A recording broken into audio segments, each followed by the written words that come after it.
हाँ जी, हमने शुरू किया था पीएन जंक्शन डायोड की एप्लीकेशंस।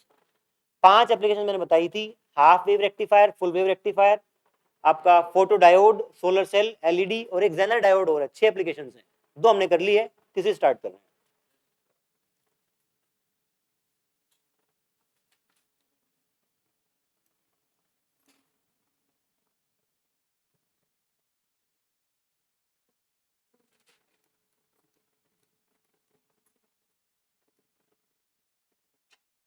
फोटो डायोड, पहला पॉइंट लिखे, लिखे आप, photo diode is a device, photo diode is a device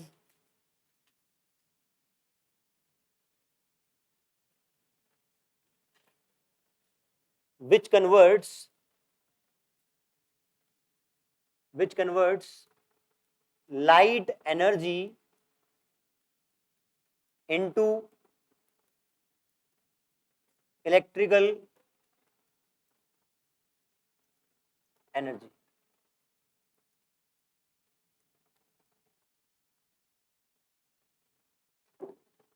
ये आपको पता है कि ये किस पे बेस्ड है, पीएन जंक्शन डायोड की एप्लीकेशन है तो उसी के ऊपर बेस्ड होगा। पीएन जंक्शन डायोड की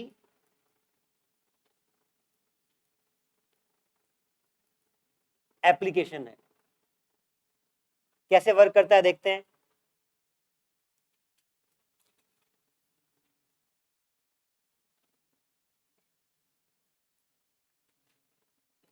ये आपका पी टाइप सेमीकंडक्टर है, एन टाइप सेमीकंडक्टर है, बीच में आपका डिप्लीशन रीजन बनता है,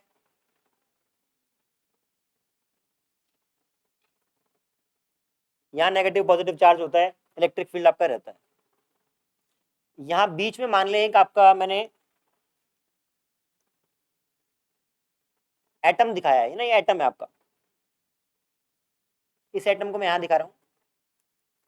क्या डिप्लीशन रीजन में जो एटम होता है वो न्यूट्रल एटम होता है, क्योंकि डिप्लीशन रीजन में आपका इलेक्ट्रॉन होल का रिकॉम्बिनेशन होकर बीच में सब न्यूट्रल है, बीच के पार्ट में कोई इलेक्ट्रॉन या होल नहीं है, एटम्स है। ठीक है, यहां पे आपकी एक बाहर से लाइट इंसिडेंट होती है, इंसिडेंट फोटोन। देखिए आप कॉन्सेप्ट क्या है, लाइट एनर्जी इलेक्ट्रिकल एनर्जी में कन्वर्ट होगी, तो फोटोन जो है वो लाइट ही है, लाइट ही आपका, आप लिखना चाहें तो लाइट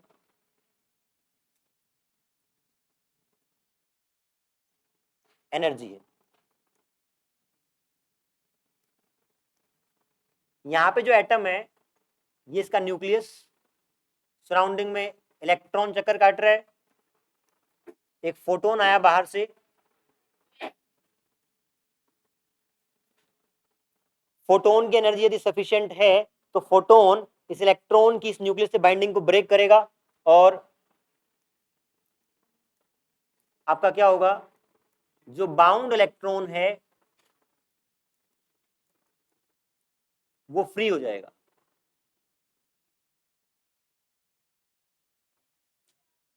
हाँ जी, सब कुछ साफ साफ बताया गया है। एटम के ऊपर आके यहाँ पे जो डिप्लीशन रीजन में एटम है आपका, ये आपका डिप्लीशन रीजन है।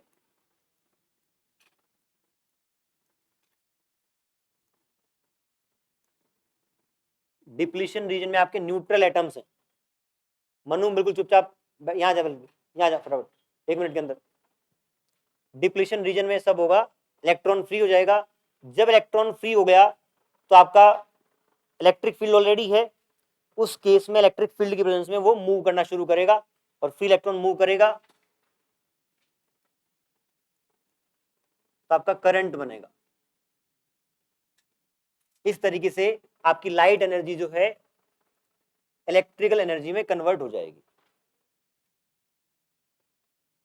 मैकेनिज्म क्लियर है।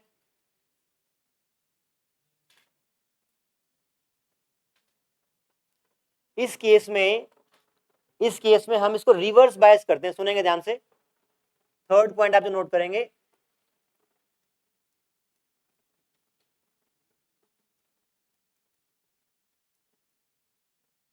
हम इसमें इसको रिवर्स बायस करते हैं। इसका क्या मतलब है, आप बताएंगे सौरभ, रिवर्स बायस का मतलब क्या होता है?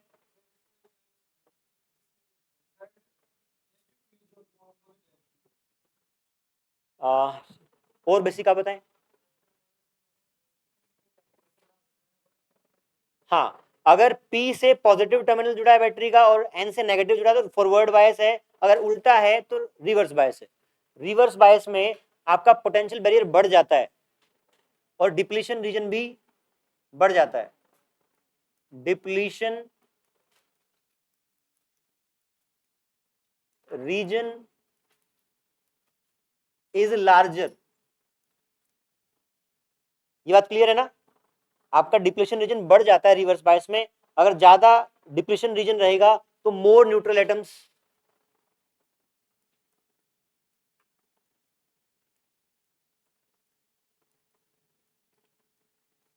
और ज्यादा न्यूट्रल एटम्स रहेंगे तो फोटोन के आने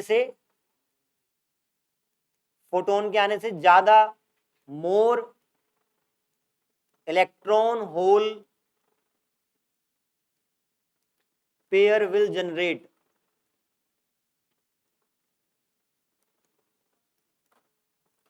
ज्यादा इलेक्ट्रॉन होल पेयर जनरेट होंगे, ज्यादा करंट प्रोड्यूस होगा। इसलिए हम रिवर्स बायस करते हैं ताकि आपका डिप्लीशन रीजन बड़ा हो जाए, नंबर ऑफ न्यूट्रल एटम्स ज्यादा हैं, ज्यादा फोटोन आएंगे, ज्यादा को ब्रेक करेंगे, ज्यादा करंट बनेगा, इसलिए रिवर्स बायस करते हैं। ठीक, देखो जैसे यहाँ पे टूटा, रेड रेड एटम है जो आपका रेड एटम है, टूटेगा तो आपका ऑलरेडी इलेक्ट्रिक फील्ड होगा ऐसे, उस इलेक्ट्रिक फील्ड के कारण वो मूव करेगा, आप यहाँ से उसको वायर से कनेक्ट कर देंगे, पूरा सर्कल बना देंगे, तो वो आपका घूम के वहां आ जाएगा वापस। बैटरी भी तो ये करती है ना, बैटरी आपके इलेक्ट्रॉन को एक बार मूव करा देती है, एनर्जी देती है, तो सिमिलरली यहाँ इसको एनर्जी प्रोवाइड करेगा और उस सर्किट में कंप्लीट चक्कर काटेगा।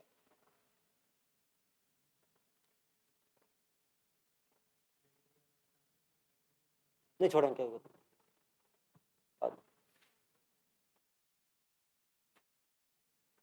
वो ये पूछ रहे थे कि इलेक्ट्रॉन बन तो गया पर उससे करंट कैसे बना, तो उसका आंसर ये है कि यहाँ पे इलेक्ट्रिक फील्ड आपका इस चार्ज सेपरेशन के कारण ऑलरेडी था, इलेक्ट्रिक फील्ड था, तो वो उसको फोर्स लगाएगा इलेक्ट्रॉन के ऊपर, तो इलेक्ट्रॉन दौड़ेगा। फिर जैसे आपकी बैटरी काम करती है, बैटरी भी क्या करती है, इलेक्ट्रॉन को मूव कराती है इलेक्ट्रिक फील्ड बना के, तो सिमिलरली जो चार्ज सेपरेशन है वो आपके इलेक्ट्रॉन को मूव कराएगा, इलेक्ट्रिक फील्ड जो बना है वो मूव कराएगा। मैंने फ्लो चार्ट में सब बना दिया है, लिखवाना है क्या? ठीक, आगे बढ़े। नहीं,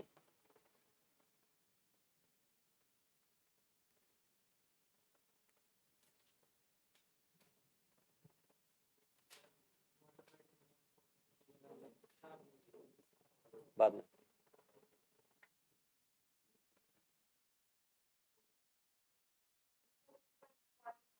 दोबारा कर देता हूँ, ठीक है। देखिए भाई, photo diode PN junction diode की एप्लीकेशन है, आपकी आवाज नहीं करेंगे भाई, लाइट एनर्जी को इलेक्ट्रिकल एनर्जी में कन्वर्ट करती है। या आपने पीएन जंक्शन डायोड ले लिया, उसमें आपका डिफ्यूजन के कारण से चार्ज सेपरेशन होता है, डिप्लीशन रीजन बनता है, ऑलरेडी में पता है। डिप्लीशन रीजन के अंदर कोई भी होल या इलेक्ट्रॉन नहीं होता है, न्यूट्रल एटम्स होते हैं, अगर होते तो वो इस इलेक्ट्रिक फील्ड के कारण बाहर मूव कर जाएंगे, ठीक है, नहीं रहेंगे। अब यहाँ पे न्यूट्रल एटम्स हैं, बाहर से आपने इंसिडेंट कराया फोटोन या लाइट एनर्जी फोटो वो कराई, यहाँ पे इंसिडेंट होने पे फॉर एग्जांपल ये आपका एटम है, अगर फोटोन की एनर्जी सफिशिएंट है to break the binding of electron and nucleus, electron को फ्री कर देगी, तो बाउंड इलेक्ट्रॉन आपका फ्री हो गया। फ्री इलेक्ट्रॉन जो है ऑलरेडी यहाँ पे इलेक्ट्रिक फील्ड है, उस इलेक्ट्रिक फील्ड की प्रेजेंस में मूव करेगा, और इलेक्ट्रॉन मूव कर गया तो करंट बन गया। यहाँ पे इस केस में आप इसको रिवर्स बायस करते हैं, उसका कारण क्या है? उसका कारण है कि डिप्लीशन रीजन बड़ा हो जाता है रिवर्स बायस में, ज्यादा बड़ा तो ज्यादा न्यूट्रल एटम्स, ज्यादा एटम टकराएंगे, ज्यादा टूटेंगे, इलेक्ट्रॉन होल पेयर ज्यादा बनेंगे, करंट ज्यादा बनेगा।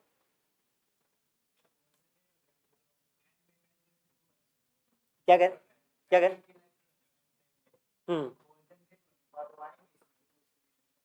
देखो मेरी बात सुनो, यहां से इलेक्ट्रॉन किस साइड जाएंगे? इस साइड जाएंगे। देखो मेरी बात सुनो, इलेक्ट्रॉन जो यहाँ बनेगा किस साइड जाएगा? इस साइड, होल इस साइड, क्योंकि होल अपनी जगह पे रहेगा, मूवमेंट इलेक्ट्रॉन के अपोजिट में उसका सेंस ऐसा होता है कि वो अपोजिट मूव कर रहा है, इलेक्ट्रॉन जिस साइड मूव करेगा होल उसके अपोजिट मूव करता है, वो दिखता है।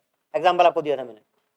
तो होल का तो परसेप्शन होता है, इलेक्ट्रॉन उस साइड मूव करेगा और उससे कहीं भी न्यूट्रलिटी ब्रेक नहीं होगी। जैसे फॉर एग्जाम्पल ये कंडक्टर है, जब बैटरी लगाते हैं, जब बैटरी नहीं लगी थी तो क्या ये इलेक्ट्रिकल न्यूट्रल था? न्यूट्रल था। जब बैटरी लग गई तब जो इसके अंदर फ्री इलेक्ट्रॉन्स थे वो चलने लगते हैं। आप किसी भी क्रॉस सेक्शन पे देखोगे उस समय number of electrons per unit volume किसी भी पार्ट में सेम रहेगा, वो फ्लो कर रहे हैं। इस पर्टिकुलर सेक्शन में जितने एंटर किए हैं उतने एग्जिट कर जाएंगे। तो कहने का मतलब है यहाँ पे जनरेट हुए जो करंट एक बार बन गया तो वो घूमते रहेंगे फिर। ठीक है, आगे बढ़े। इसकी एप्लीकेशन है एक, हाँ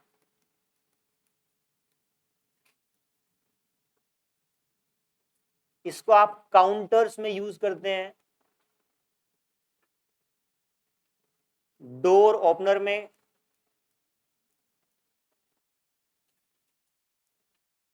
जैसे आपने कई बार देखा होगा कई रेस्टोरेंट्स के बाहर जैसे आप गेट के पास पहुंचते हैं अपने आप खुल जाता है ना। तो होता क्या है उसमें, इसका क्या एप्लीकेशन है, ये मान लो आपका एक लाइट सोर्स है,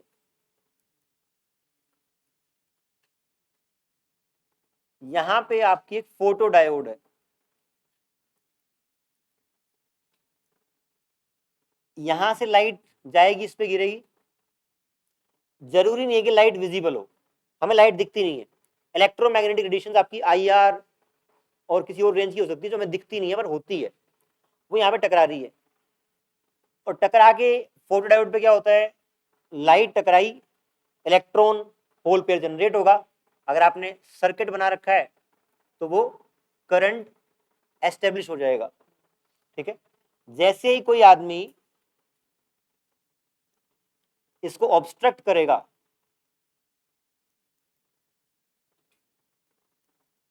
क्या इस लाइट का पाथ ब्रेक होगा? पाथ ब्रेक होगा तो वहां उस पर लाइट गिरेगी नहीं, गिरेगी नहीं तो फोटोन नहीं बनेगा। इलेक्ट्रॉन का जो मूवमेंट था उसमें एक सडन ब्रेक आएगा, करंट एक मोमेंटरली ऑफ होगा जब वो उसको क्रॉस कर रहा होगा। तो उस जो मोमेंटरली वो सर्किट में करंट रुका उसके साथ कुछ सिग्नल जनरेट होता है जो आपके डोर की मोटर को सिग्नल करता है और वो मोटर फिर एक्टिवेट होती है, वो डोर को खोल देती है। आपको कैसे आगे कैसे काम होता है उस पर चिंता करने की जरूरत नहीं है, बस ये ध्यान रखना है जैसे ही आप इससे पास करेंगे आपका लाइट का पाथ ब्रेक हुआ, लाइट का पाथ ब्रेक हुआ तो सर्किट ब्रेक हुआ, सर्किट ब्रेक होने के साथ कुछ सिग्नल ऐसे जुड़ा हुआ होगा जो मोटर तक जाएगा डोर की और वो आपका डोर ओपन हो जाएगा। एक तो ये एप्लीकेशन है। दूसरा काउंटर्स,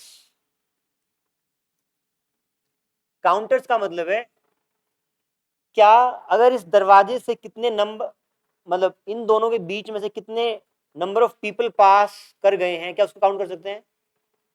हाँ, जितनी बार करंट ब्रेक होगा है ना उतने कुछ सिग्नल्स प्रोड्यूस करेगा वो, तो आपकी काउंटिंग भी होती है। जैसे आपके बैंक में आई एम नॉट श्योर कि यही टेक्नोलॉजी यूज होती है, जो नोट गिनने वाली मशीन होती है ना, आप गूगल पे चेक करना एक बार, अलग होती है। नहीं आप एक बार मतलब सर्च करना कि ये काउंटर्स के नाते कहाँ कहाँ use of photo diode as counter, ऐसे करके आप यूज कर, बहुत जगह होती है। इवन आपकी मिलिट्री में लेजर फेंसिंग होती है। कहने का मतलब है कई ऐसी डिफिकल्ट टेरेन है जहां पे जवानों को रखना मुश्किल है, तो वहां पे क्या करते हैं एक साइड लगा दी लेजर लाइट, उस साइड उसका डिटेक्टर फोटो डायोड, सेम तरीके से काम करेगा। अगर कोई पशु या कोई भी घुसपैठिया उसको क्रॉस करेगा तो सिग्नल ऑटोमेटिक पहुंच जाएगा हेडक्वार्टर पे कि कोई बंदा क्रॉस किया है एंड सर्च इज ऑन। लिखवाने की जरूरत है क्या? क्या करें, लिखवाना है?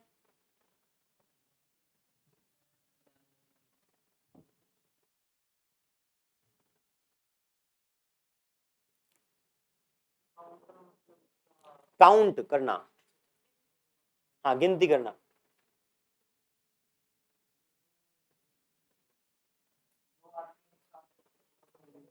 तो अगर एक साथ करेंगे तो वो एक ही बार ब्रेक होगा।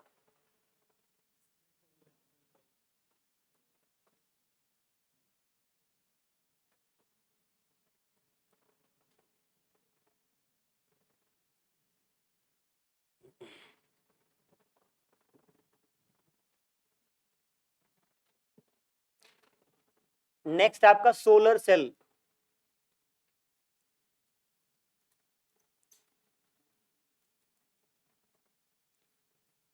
सोलर सेल बहुत फेमस है, आपकी सोलर एनर्जी को किसमें कन्वर्ट करता है, इलेक्ट्रिकल एनर्जी।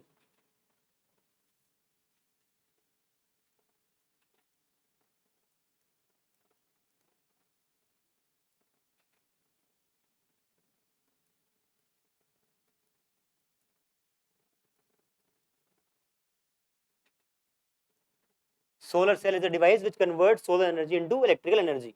ये आप बेसिक लिख सकते हैं। कैसे काम करता है, लगभग लगभग वैसा ही फंक्शनिंग है जैसा लास्ट का था फोटो डायोड का। डायग्राम अलग से थोड़ा बना लेंगे इसमें।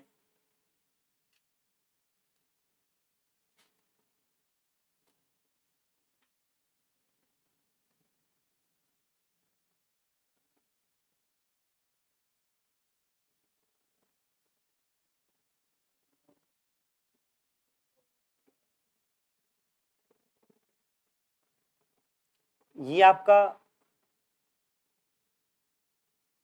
एन टाइप सेमीकंडक्टर है, ये आपका पी टाइप सेमीकंडक्टर है। जो यहाँ पे ये जो लाइन बनाई है ये आपकी डिप्लीशन रीजन है।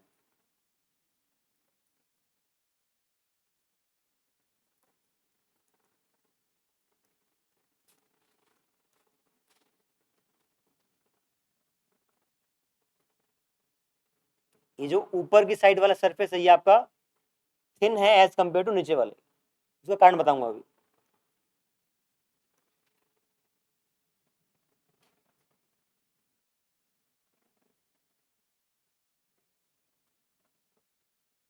ये आपकी मेटल फिंगर्स हैं।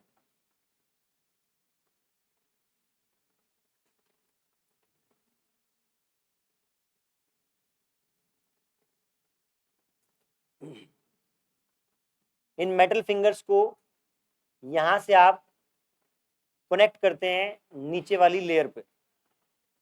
ये मेटल फिंगर्स हैं और इनको आप एक वायर के थ्रू यहाँ, वायर का अगर कलर चेंज करना चाहें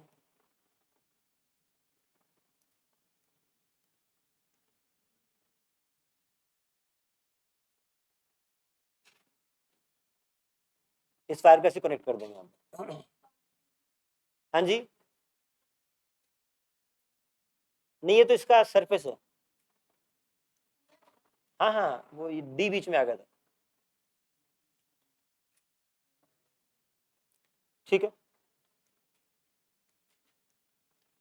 अब यहां से आपकी सोलर लाइट आती है और फोटोन जो है वो डिप्लीशन रीजन तक पेनिट्रेट करते हैं। इसके अंदर सेम मैकेनिज्म होगा। यहाँ पे जो आपका एटम रहेगा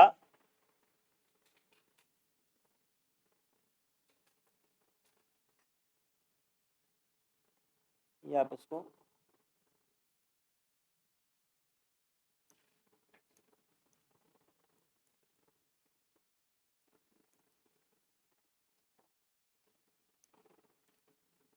ये फोटोन आएगा, इसको ब्रेक करेगा,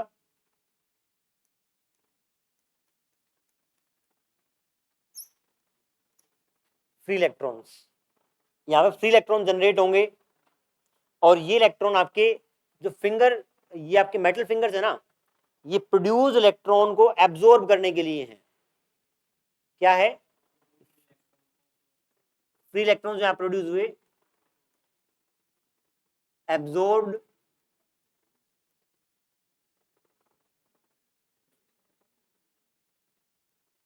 बाय मेटल फिंगर्स।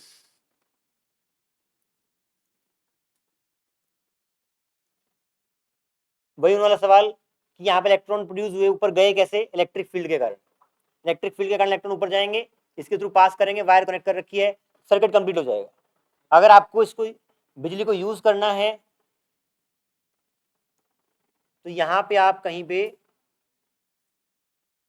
एक बल्ब लगा सकते हैं बीच में, यहाँ से इलेक्ट्रॉन आए, बल्ब जला और वापस इलेक्ट्रॉन इसके अंदर चले गए। दिख रहा है क्या बल्ब, नहीं दिख रहा, ध्यान से देखें तो दिखेगा। अबे देख लो यार। ठीक है, इसका मतलब क्या होता है अगर ये एरो ऐसे बना के ऐसे लिखा हुआ तो?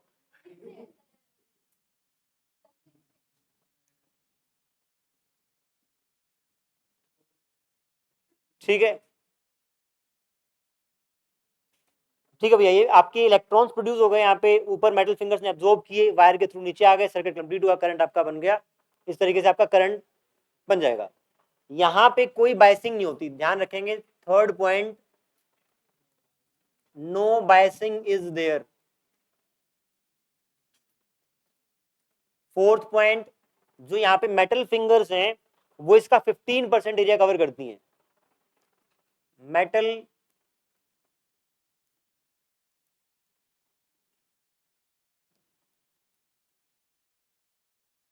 15% एरिया, पूरा एरिया कवर क्यों नहीं किया? हाँ, लाइट कहां से आएगी? तो लाइट के लिए जगह छोड़ दी। और एक पॉइंट और लिख लेंगे कि जो आपकी लेयर सन फेसिंग लेयर है, सन फेसिंग लेयर इज थिन। आप देखें, जो सूरज की तरफ की वाली लेयर है एन टाइप, आपकी पतली है, थिन है। क्या कारण है? ताकि आपका फोटोन आसानी से डिप्लीशन रीजन तक पेनिट्रेट कर पाए, so that photon can penetrate to depletion reason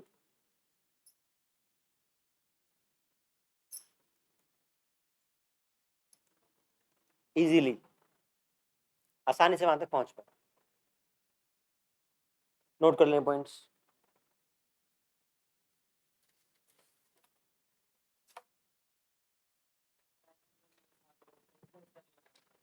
एक मिनट, क्या करें?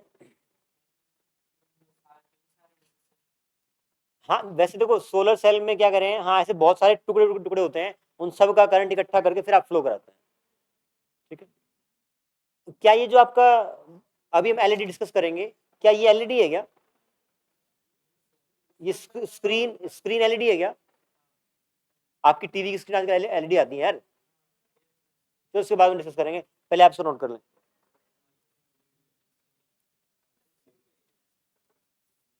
एलसीडी की एलईडी है?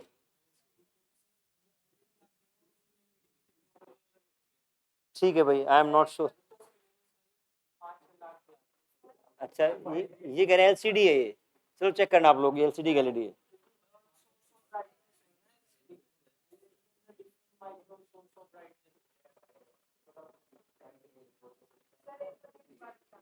हाँ जी, दोबारा देखें। क्या समझ में नहीं आ रहा क्या? ए लड़की, सीधी बैठ जा, सुन इधर। आपका पीएन जंक्शन डायोड है, बीच में डिप्लीशन लेयर है, यहाँ मेटल फिंगर्स हैं, साथ में एक वायर कनेक्टेड है, एक बल्ब कनेक्टेड है। फोटोन आया, पेनिट्रेट किया, डिप्लीशन रीजन में गया, डिप्लीशन रीजन में एटम को हिट किया, एटम में से इलेक्ट्रॉन को फ्री किया, फ्री इलेक्ट्रॉन जो प्रोड्यूस हुए यहाँ पे, वो यहाँ पे जो इलेक्ट्रिक फील्ड रहेगा, सौरभ तेरा नंबर है, बता दे तेरे को। ये जो इलेक्ट्रिक फील्ड बनेगा, इसके कारण से इलेक्ट्रॉन ऊपर भागेगा, ऊपर भागने के बाद एब्जॉर्ब कर लेंगे मेटल फिंगर्स। मेटल फिंगर्स आपके कंडक्टर है बेसिकली, जैसे कॉपर वायर टाइप। एब्जॉर्ब हो गई, यहाँ से फ्लो किया वापस, एक सर्किट कंप्लीट हो जाएगा, करंट बन जाएगा। तो सोलर एनर्जी से करंट तो बन गया। कुछ और पॉइंट्स क्या है, बाइसिंग नहीं होती है। दूसरी बात, मेटल फिंगर्स आपकी 15% एरिया कवर करता है, पूरा क्यों नहीं करता? अगर पूरा कर लेगा तो आपका फोटोन्स कैसे वहां तक पहुंचेंगे? बाइसिंग में I don't know exact reason, but मुझे ये लग रहा है कि यहाँ पे हमें एनर्जी की रिक्वायरमेंट है। बाइसिंग करने के लिए आपको एक्स्ट्रा बैटरी लगानी पड़ेगी। अगर ऐसा होता कि रिक्वायरमेंट ही होती तो लगानी पड़ती, अगर बिना लगाए काम चल रहा है तो क्यों एनर्जी खर्च करें हम? हमें एनर्जी तो बनानी है बेसिकली। हाँ जी, क्या करें? हाँ, बाइस एनर्जी कुछ खर्च करनी पड़ी ना, मतलब बाइसिंग करने में एनर्जी खर्च होगी।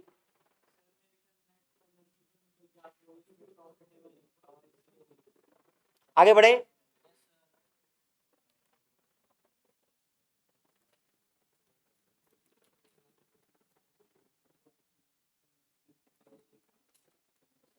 हाँ जी, एक मिनट।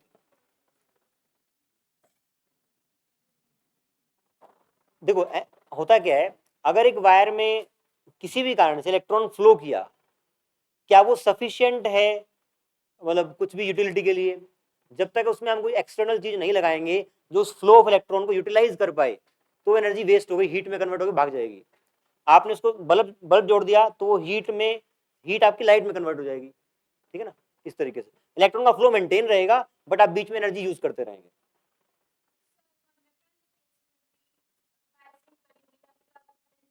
हम्म, हम्म।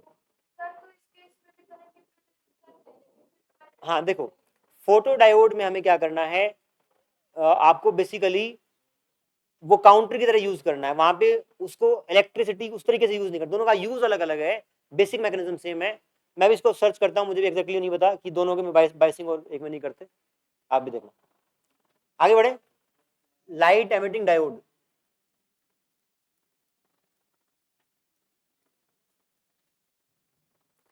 ये उसका उल्टा है। पहले दो केस में हमने क्या किया, लाइट एनर्जी से क्या बन रहा है, इलेक्ट्रिकल एनर्जी बन रही है। यहां पे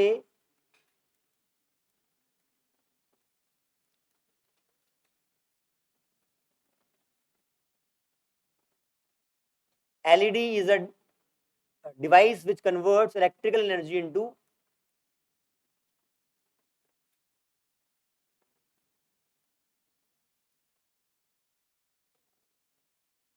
लाइट एनर्जी।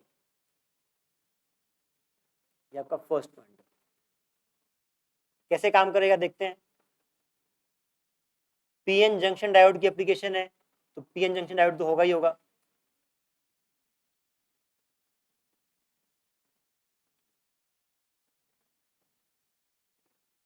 हाँ जी बेटा।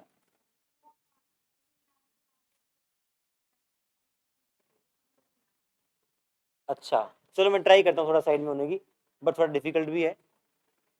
अब आ रहा है, अब दिख रहा है। पीएन जंक्शन डायोड में पी टाइप है या एन टाइप है, फिर से आ गया हूँ तो बता दें, कोई दिक्कत नहीं, मैं आदत पड़ जाएगी धीरे धीरे। पी टाइप है, एन टाइप है, ये आपके सेपरेट हो गए, चार्ज सेपरेशन हो गया। इस केस में यहां पे जो एटम्स होंगे,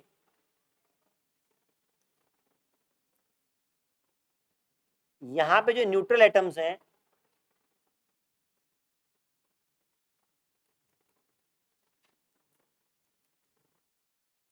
या इसको थोड़ा सा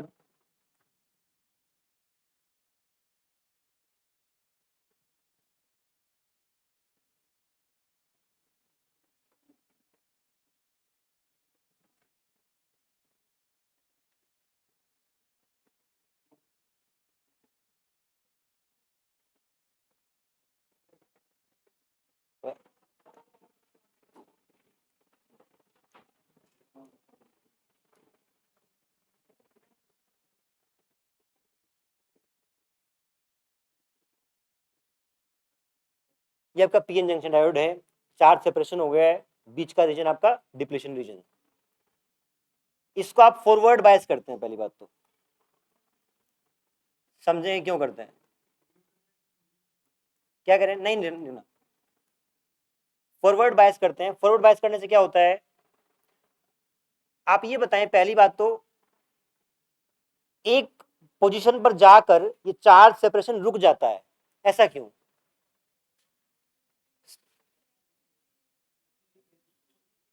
हाँ हाँ एग्जैक्टली, स्टार्टिंग में यहाँ पे कंसंट्रेशन ज्यादा है, इलेक्ट्रॉन इस साइड आते हैं, लेकिन फिर जैसे जैसे चार्ज सेपरेट होता है, इलेक्ट्रिक फील्ड बन जाती है, फर्दर इलेक्ट्रॉन आगे नहीं आ पाते हैं। हाँ जी। अगर मैं कैसे ना कैसे करके इसको फॉरवर्ड बायस कर दूं, फॉरवर्ड बायस से क्या होगा, इन बिल्ट इलेक्ट्रिक फील्ड आपका ऐसे था। अब फॉरवर्ड बायस अप्रोप्रिएट है कि नहीं है, मतलब सफिशिएंट है कि नहीं है, ये नहीं पता हमें, बट हाँ, अगर मान लो सफिशिएंट नहीं है to break the depletion region, but कम कम तो कर देगी वो। आप थोड़ी सी भी फॉरवर्ड बायसिंग करोगे तो उसको कम कर देगी। कम कर देगी तो क्या यहां प्रेजेंट इलेक्ट्रॉन्स के पास इस साइड आने की टेंडेंसी बढ़ जाएगी? क्यों? इलेक्ट्रॉन इलेक्ट्रॉन आना क्यों बंद हुआ था? क्योंकि इलेक्ट्रिक फील्ड सफिशिएंट हो गई थी और वो जंप अप नहीं कर पा रहा था। अब फॉरवर्ड बायस आपने कर दिया तो जो इनबिल्ट इलेक्ट्रिक फील्ड कम हो गई, तो जो आपका डिफ्यूजन है वो दोबारा से स्टार्ट हो सकता है ना। हल्का सा डिफ्यूजन स्टार्ट हुआ तो आप देखें ये जो इलेक्ट्रॉन है ये इस होल के साथ रिकंबाइन करेगा। ये आपका वाइट क्या है, inbuilt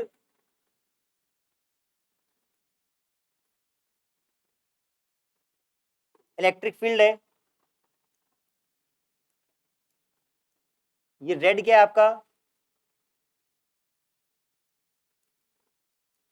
electric field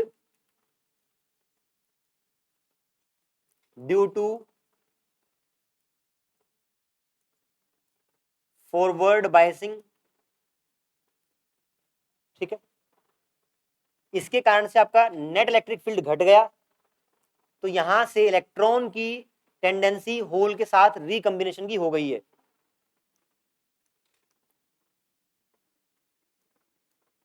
whole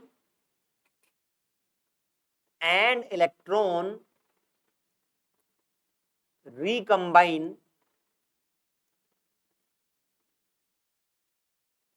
due to decrease in net electric field।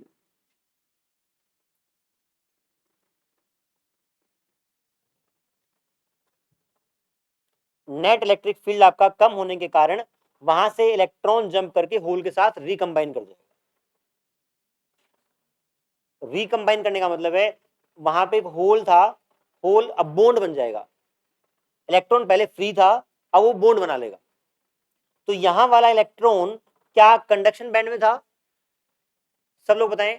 क्या ये जो मैंने रेड इलेक्ट्रॉन दिखाया है एन साइड में, जो मैं इलेक्ट्रॉन्स दिखाता हूं वो फ्री इलेक्ट्रॉन तो है। तो फ्री इलेक्ट्रॉन क्या होता है, वैलेंस बैंड में। और जो आपका होल है, होल आपका वैलेंस बैंड में होता है। तो कुल मिला के आप बोल सकते हैं ये होल आपके वैलेंस बैंड में है। आप पूरा नाम लिख लेना इसका। और ये जो इलेक्ट्रॉन है ये आपके कंडक्शन बैंड में है। तो जब भी रिकंबिनेशन होगा आपका वैलेंस कंडक्शन बैंड वाला इलेक्ट्रॉन वैलेंस बैंड में आ रहा है। ड्यूरिंग रिकंबिनेशन, ड्यूरिंग, अभी करेंगे ना, पहले पूरी बात सुने। ड्यूरिंग रिकंबिनेशन दो बैंड है आपके, कंडक्शन बैंड, वैलेंस बैंड। आपका इलेक्ट्रॉन यहां से यहां जंप करता है, कंडक्शन में था अब बॉन्ड बन गया है, पहले फ्री था बॉन्ड बन गया है। तो क्या एनर्जी डाउन होगी, एनर्जी घटेगी सिस्टम की। जो एनर्जी घटेगी उसके कॉरस्पॉन्डिंग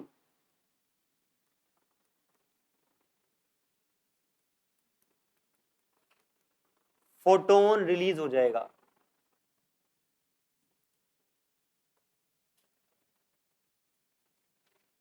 दोबारा बताऊंगा, कोई बात नहीं। हाँ देखो हो क्या रहा है, दोबारा बता रहा हूं आपको। पीएन जंक्शन है, फॉरवर्ड बायस किया है। जब आपने बायस नहीं किया था तब एक आपका इक्विलिब्रियम आ गया था कि चार्ज सेपरेशन हो गया, अब कोई फर्दर मूवमेंट नहीं हो रहा। लेकिन जैसे ही आपने फॉरवर्ड बायस किया, इनबिल्ट इलेक्ट्रिक फील्ड थी या आपकी अप्लाइड थी, अप्लाइड आने के कारण नेट इलेक्ट्रिक फील्ड घट गया। जो इलेक्ट्रिक फील्ड था वही इलेक्ट्रॉन के डिफ्यूजन को रोक रहा था। अब इलेक्ट्रिक फील्ड घट गया तो इलेक्ट्रॉन का डिफ्यूजन फर्दर हो सकता है। अगर इलेक्ट्रॉन का डिफ्यूजन हुआ तो यहाँ फ्री इलेक्ट्रॉन जो था इस होल के साथ रिकंबाइन करेगा। फ्री इलेक्ट्रॉन की जो एनर्जी होती है वो कंडक्शन बैंड के कॉरस्पॉन्डिंग होती है, और जब आपका बाउंड इलेक्ट्रॉन होता है या होल होता है उसकी एनर्जी वैलेंस बैंड के अकॉर्डिंग होती है।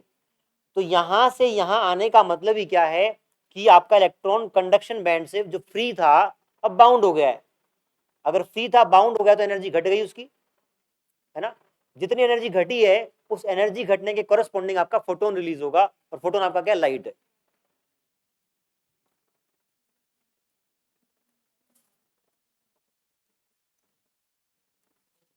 तो यहाँ पे जो आपने फॉरवर्ड बायसिंग की थी, फॉरवर्ड बायसिंग का मतलब है कि आप एक बैटरी लगा रहे हैं, बैटरी का मतलब आप एक करंट प्रोड्यूस कर रहे हैं, उस करंट के कारण इलेक्ट्रिक फील्ड घटा है, तो आपका इलेक्ट्रिकल एनर्जी यहाँ पे लाइट में कन्वर्ट हो रही है।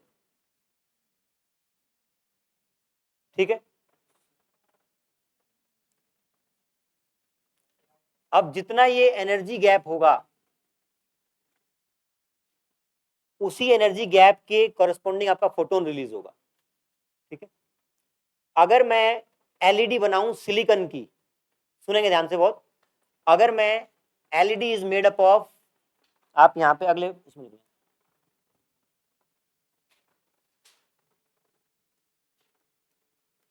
अगर एलईडी आपकी सिलिकॉन या जर्मेनियम की बनी होगी, इनका एनर्जी गैप जो भी होता है उस एनर्जी गैप के बराबर एच न्यू एनर्जी का फोटोन रिलीज होगा। इनका एनर्जी गैप ऐसा है कि जो फोटोन निकलेगा वो आपका विजिबल रेंज में नहीं होता।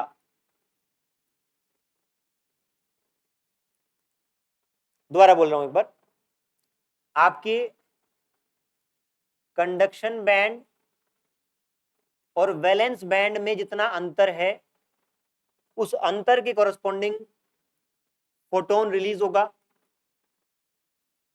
तो ये गैप डिसाइड करेगा कि फोटोन की फ्रीक्वेंसी क्या होगी। अगर आप सिलिकॉन या जर्मेनियम की एलईडी यूज करते हैं तो एनर्जी गैप जो है वो विजिबल, उसका जो फोटोन रिलीज होता है वो विजिबल रेंज में नहीं होता, क्योंकि एनर्जी गैप वैसा नहीं है। लेकिन हमारे एलईडी काम कब आएगी, जब विजिबल रेंज में उसी को हम परसीव करते हैं। तो यहाँ पे जो काम की एलईडी है वो है गैलियम आर्सेनाइड की। आप इसको एज ए फैक्ट याद कर लेंगे कि आपका एक स्पेशल मटेरियल है गैलियम आर्सेनाइड, उसके कॉरेस्पॉन्डिंग जो एनर्जी गैप होता है Eg इज 1.8 इलेक्ट्रॉन वोल्ट से अगर ज्यादा होगा तभी आपका फोटोन विजिबल रेंज में होगा। दिखाऊं ये बात?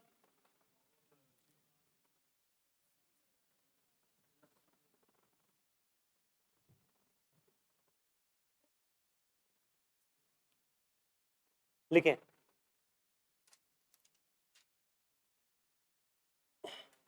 क्या करें, क्या करें, मैं लिखवा रहा हूं, मैं लिखवा रहा हूं। देखिए आप, frequency of emitted photon in LED, frequency of emitted photon depends upon energy gap between valence band and conduction band.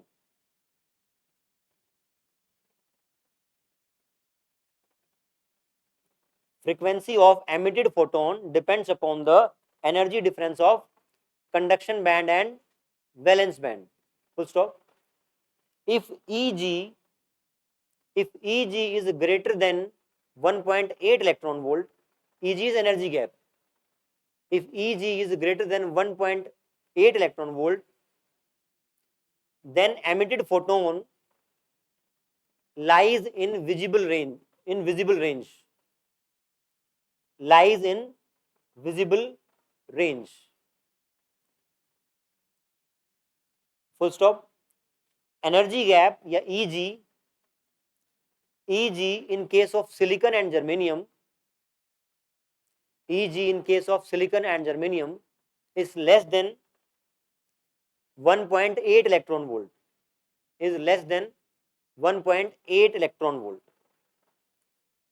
Therefore, emitted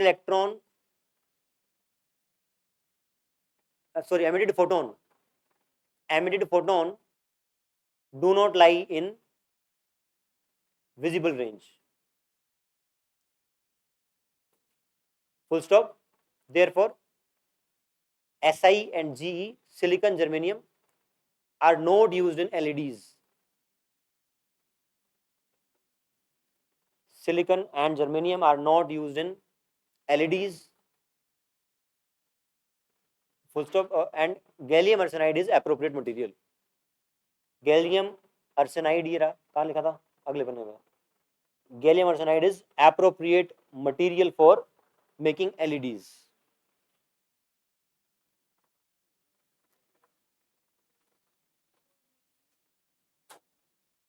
इतना ही करता है.